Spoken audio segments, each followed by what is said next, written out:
será el tema de nuestra serie hasta lo último de la tierra, como la historia de cómo los primeros cristianos han cambiado el mundo. Y hoy nos toca en especial Hechos capítulo 1, si tú puedes abrir tu Biblia, Hechos 1 de 1 a 11, y hablaremos la última orden.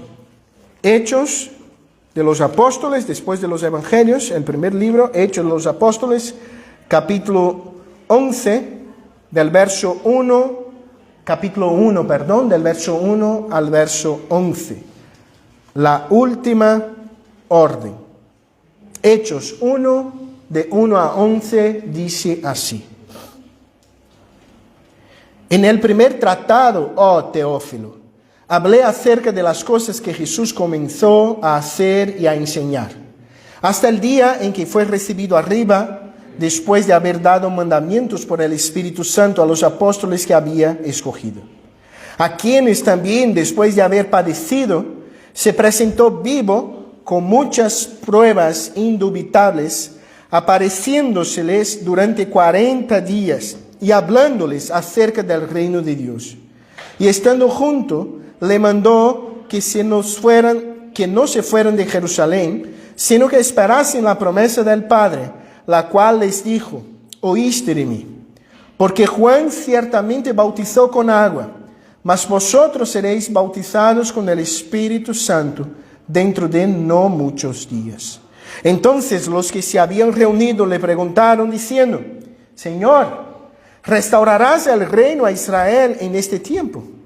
Y les dijo: no os toca a vosotros saber los tiempos o las sazones que el Padre puso en su sola potestad, pero recibiréis poder cuando haya venido sobre vosotros el Espíritu Santo, y seréis testigos en Jerusalén, toda Judea, en Samaria y hasta lo último de la tierra. Y habiendo dicho estas cosas, viéndolo ellos, fue alzado, y le recibió una nube que le ocultó de sus ojos. Y estando ellos con los ojos puestos en el cielo, entre tanto que se iba, he aquí se pusieron junto a ellos dos varones con vestiduras blancas, los cuales también les dijeron: varones galileos, ¿por qué estáis mirando al cielo? Este mismo Jesús que ha sido tomado de vosotros al cielo, así vendrá como le habéis visto ir al cielo. Hasta aquí la lectura de la palabra. Si puede, mantenga la Biblia abierta, nosotros vamos a volver con frecuencia al texto. Padre, te doy gracias, Señor, por el privilegio que tenemos de estar en tu casa en esta mañana. Qué bueno es estar en comunión uno con los otros. Qué bueno es ver tu gracia y misericordia sobre nuestra iglesia. Ver lo que el Señor está por gracia y misericordia haciendo. Y ahora, Señor, arrancamos una nueva serie. Estamos aquí deseosos de aprender a ser una iglesia en misión que va hasta el último de la tierra para que tu gloria sea proclamada. Queremos ser moldeados por el Señor a lo largo de estos 28 capítulos. Ayúdanos, Señor, anímanos, exhórtanos. En nombre de Jesús. Amén. Queridos hermanos, me gustaría introducir este sermón de hoy contándoles un poco de una historia. Es muy interesante que desde la niñez estamos acostumbrados a recibir órdenes, ¿no? Yo tengo hijas pequeñas y yo creo que la gran mayoría de las cosas que hablo con mis niñas son órdenes. Mira, no hace esto, no pone mano ahí, baja de la silla, mira, el abuelo Andrés está orando, hace silencio y tal, y así vamos, órdenes, órdenes y órdenes. De hecho, muchas de las primeras palabras que decimos a nuestros hijos son órdenes, ¿no? Haga tal cosa, no haga tal cosa. Pero con el pasar de los años, estas órdenes cambian, pero siguen presentes. Por ejemplo, todos nosotros vivimos en un mundo lleno de órdenes. Y muchas de ellas están puestas ahí para nuestro propio bien. Si cogemos una carretera y desobedecemos las señales, las órdenes que tenemos, estamos poniendo en riesgo nuestra propia vida.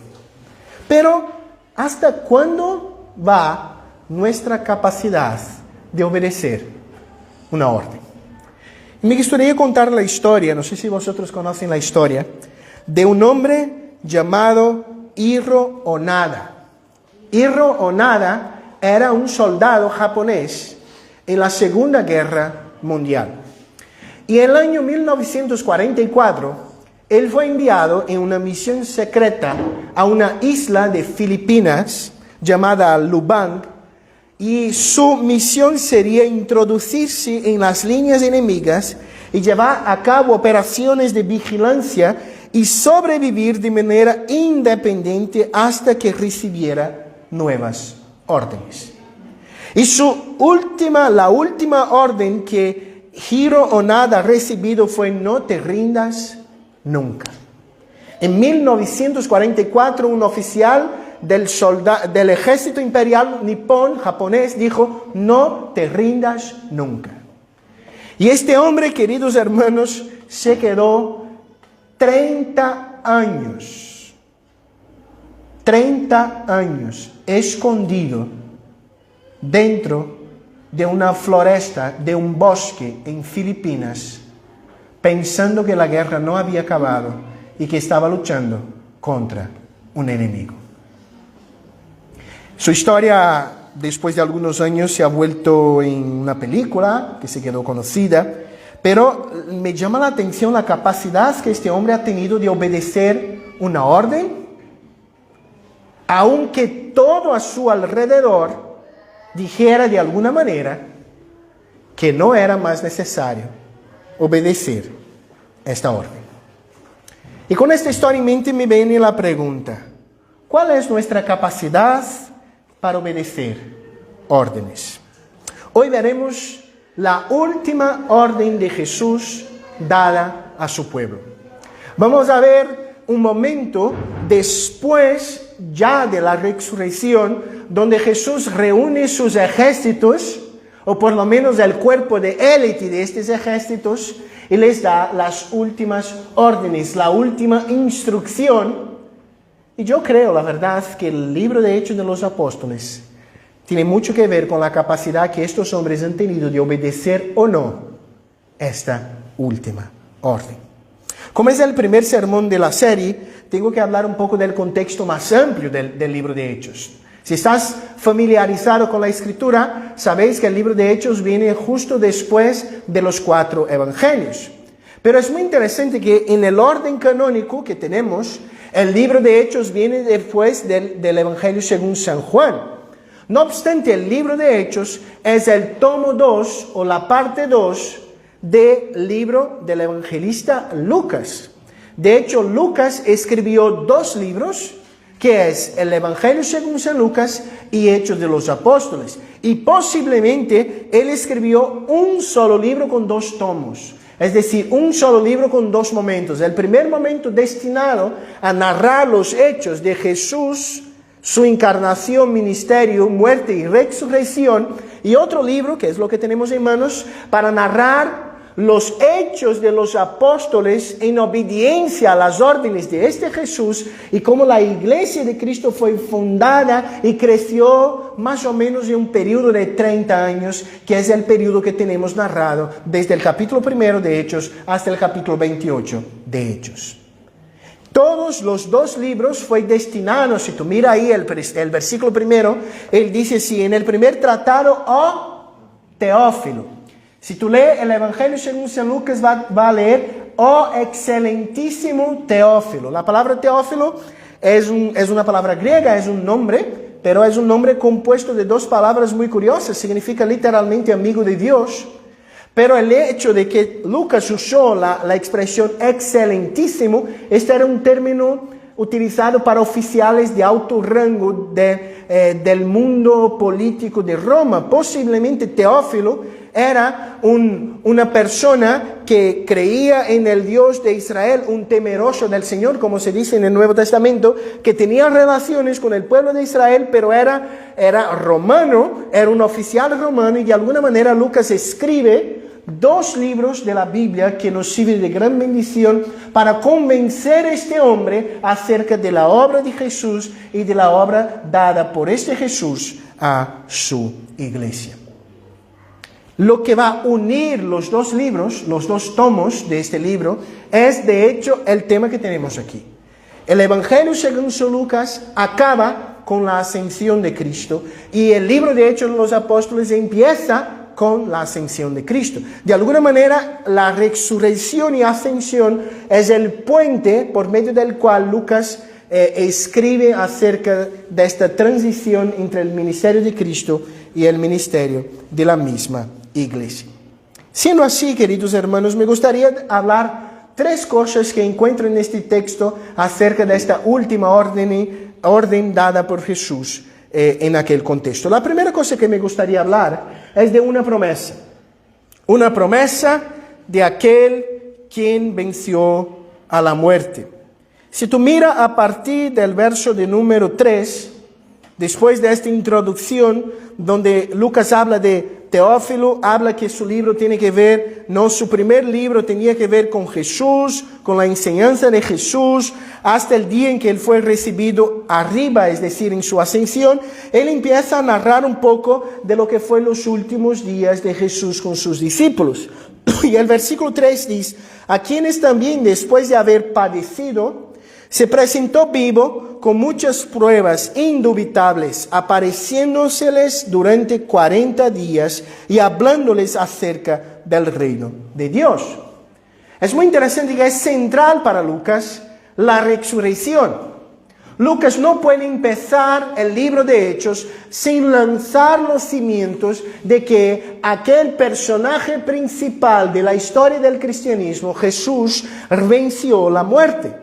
Entonces él deja claro, y su énfasis está mucho más en la resurrección que en la muerte, porque la muerte encontramos en una palabra, ¿no? Que ha padecido, ¡pum!, ha padecido. Si uno conoce la historia de Cristo, comprende lo que conlleva este padecimiento, muerte, cruz, traición. Pero continúa diciendo, después se presentó vivo, y me llama la atención con muchas pruebas indubitables acerca de su resurrección. Si leemos los evangelios, las epístolas, tenemos narrado en la Biblia 10 apariciones de Jesús después de la resurrección a grupos distintos. Por ejemplo, podemos ver la primera, Jesús hablando con las mujeres en el huerto que estaba allí cerca del sepulcro. Vemos Jesús después hablando con los discípulos. Vemos después Jesús apareciendo, de acuerdo con 1 Corintios 15, 6, a más de 500 personas a la vez. Esto es muy interesante. Cuando estudiamos apologética, que estamos estudiando ahí en los miércoles, ¿no? Una de las cosas que se acusa es así, mira, los apóstoles tuvieron una visión, entrar en un éxtasis y han visto Jesús como fruto de su propio pensamiento. Pero la misma psicología moderna explica que 500 personas no pueden tener la misma visión al mismo tiempo. Eso no existe. Si yo soy loco, yo tengo mi locura, mi visión, mis ideas, pero no vamos a tener todos juntos la misma visión, la misma idea. Y Jesús se presentó a ellos durante 40 días, que es los días que van desde la resurrección, ¿no?, hasta su ascensión. 40 días Jesús apareció y habló con ellos. El verso 4, estando juntos, les mandó que no se fueran de Jerusalén, sino que esperasen la promesa del Padre. Me llama la atención que antes de Jesús dar la última orden a su iglesia, Jesús habla de una promesa por medio de la cual su iglesia podrá cumplir esta última orden que le será dada. Jesús entonces ordena a sus apóstoles a no salir de Jerusalén hasta que fuesen revestidos de poder por medio de una promesa. ¿Qué promesa es esta?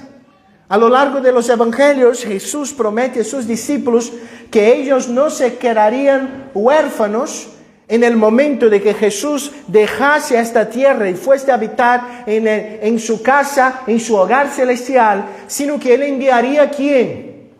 El Espíritu Santo de la promesa, el Consolador, el Paráclitos, es la palabra griega usada, aquel que venía a apoyar, a estar a un lado, a hacer la iglesia caminar. Jesús reconoce que los apóstoles y cada uno de nosotros no podemos cumplir la misión que Dios nos da sin el auxilio del mismo Espíritu Santo de Dios moviendo nuestros corazones a cumplir esta promesa. Entonces el texto dice, la cual les dijo, oíste de mí. Y ahí continúa, porque Juan ciertamente bautizó con agua, mas vosotros seréis bautizados con el Espíritu Santo dentro no de muchos días. Aquí Jesús introduce un tema que por desgracia en la historia recién de la iglesia ha generado mucha confusión, que es el tema del bautismo con el Espíritu Santo. Tenemos distintas interpretaciones de lo que Jesús quería decir con bautismo con el Espíritu Santo. Una rama del movimiento evangélico, las iglesias más carismáticas, más pentecostales, comprenden el bautismo con el Espíritu Santo como una segunda bendición que Dios da después de la conversión, después de la regeneración, a determinadas personas y cuya la evidencia máxima está en hablar otras lenguas, no tener el don de lenguas como es conocido en el movimiento pentecostal. Esta es una explicación que se da al bautismo con el Espíritu Santo. La otra, donde estoy más yo aquí, yo creo que el bautismo con el Espíritu Santo tiene que ver con la misma obra de regeneración, convencimiento y conversión. Es decir, todo creyente nacido de nuevo tiene el Espíritu Santo de Dios y fue por lo tanto bautizado en este Espíritu. Con esto no digo que no debemos ser llenados con el Espíritu Santo, sino que digo que todo creyente nacido de nuevo es templo del Espíritu Santo. ¿No es esto que Pablo enseña? Sois templos del Espíritu Santo. No hay como uno tener fe en Cristo sin que el Espíritu obre en su corazón. Luego, lo que Jesús está hablando, por lo tanto, es de lo que con los discípulos acontecería en el día de Pentecostés, ¿vale? En no mucho tiempo, en el día de Pentecostés. Y ahí tenemos una pregunta sobre la mesa. Pero mira, los apóstoles ya no tenían el Espíritu Santo. ¿Por qué Jesús está hablando de una promesa futura? Y es un tema importante. ¿Por qué? Porque de alguna manera el Espíritu Santo ya actuaba antes de Pentecostés. Mismo en el Antiguo Testamento. El Antiguo Testamento habla del Espíritu Santo, ¿sí o no? Sí. Por ejemplo, la Biblia habla de que David fue muchas veces tomado por el Espíritu Santo de Dios. Un ejemplo, mientras tocaba el arpa que calmaba lo inquieto corazón de su acusador Saúl. El Espíritu Santo de Jehová estaba con él, el texto decía. Pero ¿cuál es la distinción? En el Antiguo Testamento el Espíritu Santo venía, actuaba, pero no se quedaba. Es después de la venida de Cristo, después del Pentecostés, que el Espíritu Santo no solo viene más a actuar, sino que viene a habitar, a hacer morada en su iglesia. Y esta es la promesa que tenemos aquí. Algunas implicaciones de este primer punto. Primeramente, la resurrección es para ti un hecho indubitable. Esa es una pregunta muy importante, porque todo lo que vamos a hablar de aquí hasta el capítulo 28 a lo largo de, no lo sé, 1 año y medio posiblemente, tendrá que ver con esta pregunta. Si Jesús no ha resucitado para ti, Pablo te dice, ¿vana esto? Fe, comamos y bebamos porque mañana moriremos. Pero para Lucas era central, nosotros adoramos no un Dios que se quedó colgado en un madero. Nosotros adoramos no un Dios que está muerto, sepultado, cuyas manos nuestras pueden tocar sus huesos. Nosotros adoramos un Dios que ha vencido la muerte. No hay sepulcro de Jesús. No podemos poner las manos en los huesos de Jesús porque Él venció a la muerte. Esto es para ti un hecho indubitable. Jesús venció la muerte. Esta es la razón última por la cual somos llevados a cumplir sus órdenes. ¿Por qué cumplimos? Muchas veces, no todas, pero las órdenes dadas por nuestros padres cuando éramos niños. Porque nos fiamos de nuestros padres. Amamos nuestros padres. Como iglesia, ¿por qué cumplimos las órdenes de Cristo? Porque aquel que nos ordena venció la muerte al tercer día, vivo está por los siglos de los siglos, de donde reina y vive. Él tiene la autoridad. Por esto nosotros le contestamos, sí, Señor. Es más fácil cumplir las órdenes de aquellos a quien amamos. Luego te pregunto, ¿tenés un relacionamiento con Cristo? ¿O Cristo es para ti el Cristo de tu papá, el Cristo de tu iglesia, el Cristo de tu esposa, el Cristo de tus amigos? ¿O Cristo es de hecho tu Cristo, tu Señor y tu Salvador? Otra cosa que me llama la atención en términos de implicación es que la promesa del Espíritu es anterior a la orden dada. ¿Qué aprendo yo con esto? Dios promete darnos todo lo que necesitamos para vivir el tipo de vida que Él nos ordena que vivamos. No sé para ti, pero esto para mí es de un consuelo increíble. Porque muchas veces me veo incapaz de vivir el tipo de vida que Dios me ordena. Y de hecho, por mis propios méritos, soy incapaz de vivir el tipo de vida que Dios me ordena. Pero Dios nos prometió el Espíritu Santo de la promesa. Es el Espíritu de Dios que obra en nuestros corazones y que nos da la capacidad de hacer las cosas que Dios nos ordena. Por esto yo te digo, tal vez, y yo creo que todos nosotros, tenemos un pecado específico con lo cual luchamos. Con lo cual, vuelta y vuelta peleamos, animado en el Señor. Es de alguna manera dependiendo del Señor que vamos a vencer. La promesa, mis hermanos, del bautismo con el Espíritu no es para un cuerpo de élite de la iglesia. Una de las críticas que yo tengo a la visión del bautismo con el Espíritu como una segunda bendición es que acaba que genera dos tipos de creyentes. Ah, mira, este creyente aquí es bautizado con el Espíritu porque le habla en lenguas. Ah, yo no hablo en lenguas, entonces yo soy un creyente de nivel inferior. Todos nosotros fuimos bautizados en el mismo Espíritu, va a decir Pablo en 1 Corintios. Hay un solo Espíritu, un solo bautismo, un solo Señor. Queridos hermanos, la promesa del Espíritu no es para un grupito de mejores, hasta porque esta idea de grupito de mejores no es bíblica. La promesa del Espíritu es para todo aquel que cree en Cristo y descansa en Él. La segunda cosa, la primera, una promesa de aquel quien venció la muerte. La segunda es de hecho una orden de quien venció la muerte. Entonces el texto continúa en el versículo 6. Entonces los que se habían reunido le preguntaron diciendo: Señor, ¿restaurarás el reino a Israel en este tiempo? No sé si ya has tenido la frustración de enseñar día tras día una cosa y después de mucho tiempo la persona vuelve a preguntar la misma cosa equivocadamente. Un niño, tu hijo por ejemplo.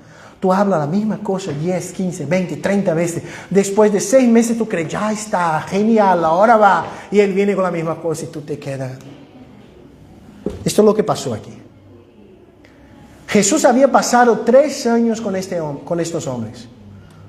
Comiendo, andando, enseñando, durmiendo, con ellos. De tiempo completo. 3 años, yo creo que fue el mejor seminario de la historia de la humanidad. 3 años con Jesús día tras día. Y aquellos hombres no habían comprendido bien las cosas. Llega aquel momento, Jesús resucitó, venció la muerte, reunió sus apóstoles y era el momento en que ellos pensaban, es ahora.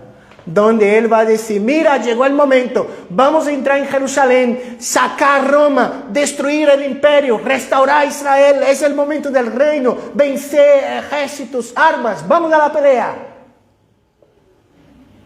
Existía un grupo y un movimiento muy común dentro de los judíos del primer siglo que pensaban que la restauración del reino por parte del Mesías sería un reino político. Hay un grupo especial narrado en el Nuevo Testamento que cree de una manera muy clara en esto, del grupo que posiblemente Pedro hacía parte, los celotes. Si tú ya has leído el Nuevo Testamento, tú vas a oír hablar de los celotes. Ellos son llamados celotes a causa del celos que tenían por restaurar un reino físico. Ellos eran los hombres de la pelea, de la batalla. Y ellos entonces miran a Jesús y dicen, ¿llegó la hora? ¿Es ahora? ¿Que tú vas a restaurar el reino a Israel? Y la respuesta de Jesús como un maestro bondadoso es increíble. Jesús les mira y dice así, mira, no os toca saber los tiempos y sazones que el Padre puso sobre su sola potestad. ¿Sabe lo que Jesús está enseñando aquí? Que tiene cosas que no nos toca a nosotros. Que no nos toca a nosotros a saber, a conocer. ¿No? Todas las veces que salta un video en internet ahí, con un líder religioso, suele ser un pastor, infelizmente, diciendo, mira, Jesús va a volver este año, año que viene, o en 10 años, en 5, en 3 meses, lo que sea. Yo me quedo, mira, queridos, estas personas no leen la Biblia. Simplemente no leen la Biblia. Porque Jesús dijo que nadie lo sabe. Nadie lo sabe. Pero yo creo que tenemos una tentación de saber cosas que no nos compete saber y cerramos los ojos a lo que deberíamos hacer. Esto es lo que pasa aquí. Esto es lo que está pasando aquí. Ellos quieren saber lo que no hace falta que sepan. Que no hace falta que sepan. Y ellos quieren, por lo tanto, imaginar lo que... ellos quieren saber lo que nos toca saber y no quieren hacer lo que les toca hacer. Jesús mira entonces a ellos y dice así, mira, esto nos toca, pero, el verso 8, el pero introduce algo que sí os toca, que sí nos toca, ¿sí o no? Pero es una partícula adversativa, ¿sí o no? Sí. ¿Y qué hace? Crea un contraste entre el anterior y el posterior. Esto es idioma, esto es gramática de Cervantes. Vosotros nacieron en países que hablan la lengua de Cervantes. Yo no. Entonces vosotros saben eso mejor que yo. El perro introduce un contraste. ¿Cuál es el contraste? No os toca saber esto, pero esto sí que os toca. Recibiréis poder cuando haya bajado sobre vosotros el Espíritu Santo. Y seréis testigos en Jerusalén, Judea, Samaria, hasta lo último de la tierra. ¿Saben lo que Jesús está diciendo? Mira, tiene cosas que no os toca hacer, pero sí que tiene una cosa gloriosa que os toca hacer. Esta es mi última orden, este es mi último mandamiento. Vosotros van a recibir poder, pero no para quedar sentados en sillas. No para no hacer nada, no para se sentir mejores, no para se ver como mejores creyentes de los otros que no tienen el poder que yo tengo, no. Vosotros reciben el poder para ser testigos de Cristo, para ser testigos. La palabra testigo es una de las palabras claves en el libro de Hechos, aparece cerca de 29 veces. Un testigo es tanto una persona que ha visto hechos y los describe, como un testigo es una persona que defiende un punto de vista, una idea. Estos dos tipos de cosas vemos, por ejemplo, en los juzgados, por lo menos aquellos de película, no sé cómo es aquí en España, pero vale, se llaman los testigos, suelen ser personas que vieron los hechos y pueden describirlos, o personas que son expertos en el tema. No sé si ya has visto en películas. Llama el testigo tal, que es un médico forense específico en la herida tal, que va a describir el tipo de arma que fue usada tal. Él va a defender una idea, un punto. Somos llamados a testificar de Cristo, el que conocemos por medio de la Escritura, y de defenderlo. ¿Pero dónde? El texto habla Jerusalén, Judea, Samaria y hasta lo último de la tierra. ¿Ves una progresión geográfica, sí o no? Jerusalén era donde estaban ellos. Judea era la parte de Israel que era vista como santa y pura todavía. Samaria era la parte posterior a Judea, donde estaban los mestizos, los que habían sido mezclados con los babilónicos, que eran los samaritanos. Y después Jesús salta hasta lo último de la tierra. ¿Por qué yo estoy aquí en España? Yo no he nacido aquí. Ya veis por mi acentillo, ¿no? No he nacido aquí. He nacido en Brasil. He vivido en Brasil, he vivido en Rumanía antes de venir aquí, en España. Fui misionero allí por 3 años y ya llevamos 5 años y medio aquí en España. ¿Por qué estamos aquí? Porque creemos que la obra de Cristo no es solo para aquellos que viven en mi calle, en mi pueblo, a la puerta de al lado, sino que es al mismo tiempo para aquel que vive a mi lado, mi vecino, como también el que es el último de la tierra. ¿Y sabe lo que me llama la atención? Si tú te preguntas, ¿cuál es el último de la tierra? Lo último de la tierra para el español, puede que sea un chino, puede que sea un filipino, puede que sea un japonés. Si tú preguntas para un japonés cuál es lo último de la tierra, él puede decir, es un español, un italiano, un brasileño. O sea, dependiendo de la perspectiva, lo último de la tierra eres tú. Y alguien ha venido aquí, ¿no? En un país extremadamente duro a las cosas de Cristo, a predicarles el Evangelio. Algunas implicaciones de este segundo punto. Creo que uno de los graves problemas que tenemos como cristianos es el incesante deseo de saber lo que no nos compete y no hacer aquellas cosas que son claramente reveladas.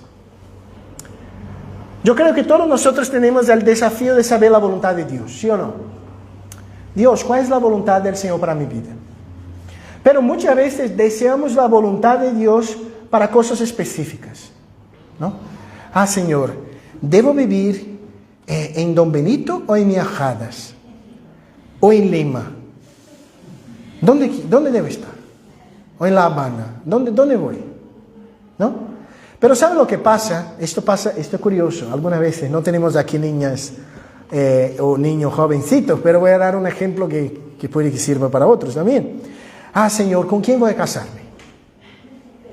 Con fulanito. Deseamos saber el específico, lo que no nos compete.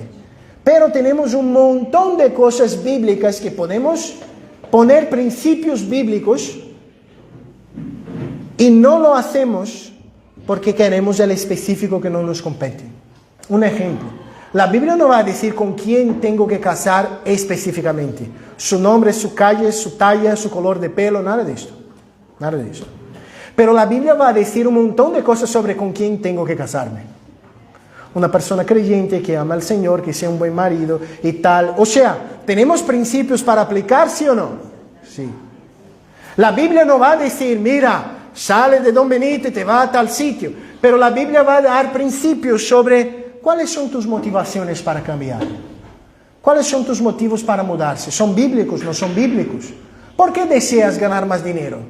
¿Por qué deseas estar mejor empleado? ¿Es para servir más o es para reunir tesoros en esta tierra? O sea, tenemos un montón de cosas que pensar. Debemos reflexionar. ¿Será que no estamos intentando saber lo que no nos compete y cerrando los ojos para lo que nos compete? Otra implicación. El poder que recibimos de Dios por medio de su Santo Espíritu no nos fue dado para el enorgullecernos a nosotros mismos. Ah, yo soy espiritual. Camino que casi no pongo el pie en el suelo de tan santo que soy. Me voy así. No, esta gente, no, yo soy mejor. Querido, el Espíritu Santo lo que hace es que nosotros nos vemos es peor. Y dependemos más de Cristo. Y somos llevados a servirle más, amarle más, involucrarnos más en las cosas del Señor. Querido, ¿Será que soy lleno del Espíritu? Y muchas veces ser lleno del Espíritu no es, esto es interesante, ¿no? Venimos del contexto y ahora hablando de nosotros que venimos de otro contexto. Muchas veces está relacionado el ser espiritual con determinadas manifestaciones físicas, ¿no? Ah, fulanita es una bendición, es una mujer de Dios. ¿Por qué? Porque en el culto ella está allí adorando al Señor y de lunes a sábado es la peor madre, la peor esposa, la peor empleada de la faz de la tierra, pero tiene una pinta de creyente genial. Y vamos muchas veces al domingo y llegamos en la iglesia y tiene el abuelito que no habla nada, que tiene aquella cara de tabla. Y decimos, mire, este ahí es terrible. Y es el mejor creyente de la iglesia. ¿Sabe por qué? Porque ser lleno del Espíritu Santo tiene más que ver con carácter que con dones. Tiene más que ver con quién soy yo en Cristo, con lo que hago yo para Cristo. Otra cosa que aprendemos aquí en términos de implicación. Debemos alcanzar el que está abierto y el que está cerca y el que está lejos al mismo tiempo. Una de las cosas complicadas es así. Mira, pastor. Pero ¿para qué debemos nos preocupar con aquellos que están lejos si aquí tenemos tanta cosa que hacer? Yo te digo una cosa, yo no estaría aquí, en mi ciudad tengo muchas cosas que hacer. Tiene mucha gente que evangelizar, mucha iglesia que plantar, mucha gente para predicar. Debemos comprender que hay un santo movimiento del local al universal que nosotros como iglesia debemos estar involucrados. Nosotros debemos estar en nuestra Jerusalén. Para ti puede ser Don Benito tu Jerusalén. Para otros aquí tu Jerusalén es Miajadas. Para algunos aquí tu Judea es Miajadas. Y para otros aquí Don Benito es tu Miajadas. Don Benito es tu Judea. Piensa, es un poco forzar la cosa, pero piensa en pueblo, provincia, comunidad y países. Es un poco la progresión que tenemos aquí. Debemos ser bendición para Don Benito, Badajoz, Extremadura, España y hasta los confines de la tierra. Debemos estar implicados en ser testigos de Cristo, donde quiera que vayamos. El último punto, más cortito, es el triunfo de aquel quien venció la muerte. El texto continúa en el 9. Y habiendo dicho estas cosas, viéndolo ellos, fue alzado y le recibió una nube que le ocultó de sus ojos. Y estando ellos con los ojos puestos en el cielo, entre tanto que él se iba, y aquí se pusieron junto a ellos 2 varones con vestiduras blancas, los cuales también les dijeron: varones galileos, ¿por qué estás mirando al cielo? Este mismo Jesús que ha sido tomado de vosotros al cielo, así vendrá como le habéis visto ir al cielo. La doctrina de la ascensión de Cristo, que es lo que tenemos aquí, ella solo es narrada por Lucas en la Escritura. Muy curioso. Mateo, Marcos y Juan no hablan de la ascensión de Cristo, pero Lucas lo hace. Lucas lo hace primero por su rigor histórico. Vemos esto, por ejemplo, cuando él está introduciendo el Evangelio según San Lucas, que él dijo que hizo investigaciones y quiso dar un relato ordenado de lo que Jesús había hecho. Él ha tenido esta labor investigativa, ¿no? Pero ¿por qué es importante la ascensión? Porque la ascensión es como si fuera el sello de la victoria. La ascensión de Cristo tiene que ver con su entronización, con su coronación, con el ser declarado rey y puesto a la diestra de Dios, el Padre, de donde reina por todo siempre y para todo siempre. La mejor manera de comprender la ascensión es comprendiendo la encarnación. ¿Vale? La encarnación fue el momento de la historia donde Cristo fue humillado. La la encarnación tiene que ver con la humillación de Cristo. La ascensión tiene que ver con su exaltación, con su triunfo. Jesús se quedó 40 días aquí comiendo, cenando, caminando, apareciendo, enseñando, exhortando, moldeando, preparando los ejércitos. Pero llegó el momento que Él fue sentado en el trono. Nosotros servimos a un Dios, a un Cristo que está sentado en el trono, de donde Él reina por los siglos de los siglos, y un rey que tiene autoridad sobre cielos y tierra. Pero otra cosa que me enseña aquí, que es clave también, es que los discípulos se quedan mirando al cielo. Yo veo en este sentido aquí una cosa que es muy común de nosotros mismos. Aquellos hombres, puede que en aquel momento, viendo a Jesús resucitado, subiendo al cielo, lleno de gloria y poder, se quedaron pensando, pero mira, ¿será que no es el momento de que vayamos nosotros también y ya está? Yo quiero irme, es mejor que aquí. Pablo dice esto, ¿no? Tengo deseo de partir y estar con Cristo, lo que es mucho mejor, pero tengo que pelear todavía aquí, tengo que luchar todavía aquí. Y lo que aprendemos aquí es que la iglesia a lo largo de los siglos tendrá la tentación de quedar en una vida contemplativa, sin acción, mirando al cielo. Mira, ya tengo a Cristo, ya tengo todo, ya tengo el mejor de los tesoros, no voy a hacer nada. Pero estos ángeles que llegan y dicen, mira, ojo, ¿por qué estás mirando al cielo? Es como si Dios estuviera batiendo en la puerta de nuestras vidas y diciendo, la vida cristiana no es tan solo contemplación, es acción. No podemos quedar solo mirando a los cielos, sino que debemos ensuciar nuestras manos y pies caminando por esta tierra, haciendo Cristo conocido donde Él no es conocido. Y otra cosa que es importante aquí, estos hombres dicen así, de la misma manera que os habéis visto subir, así Él, ¿qué? Volverá, bajará, descenderá. ¿Por qué eso es importante? Porque esta es una de las claves bíblicas que tenemos cómo comprender la segunda venida de Cristo.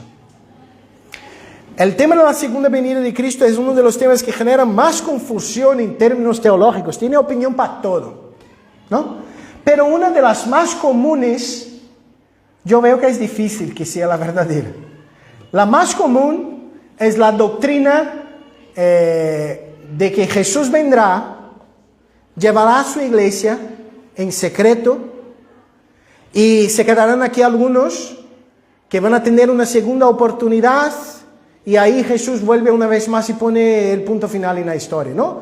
La doctrina del rapto como algo secreto. Ya habéis oído algo de esto, posiblemente. Tiene películas y un montón de cosas. Primero, querido, Jesús no viene en secreto. La Biblia dice, todo ojo lo verá. Los ángeles están diciendo aquí, de la misma manera que os habéis subir, Él va a bajar. La venida de Jesús será física, visible, temporal. Él vendrá en el tiempo y en el espacio. Será física, será gloriosa y será visible. Jesús no va a volver en secreto.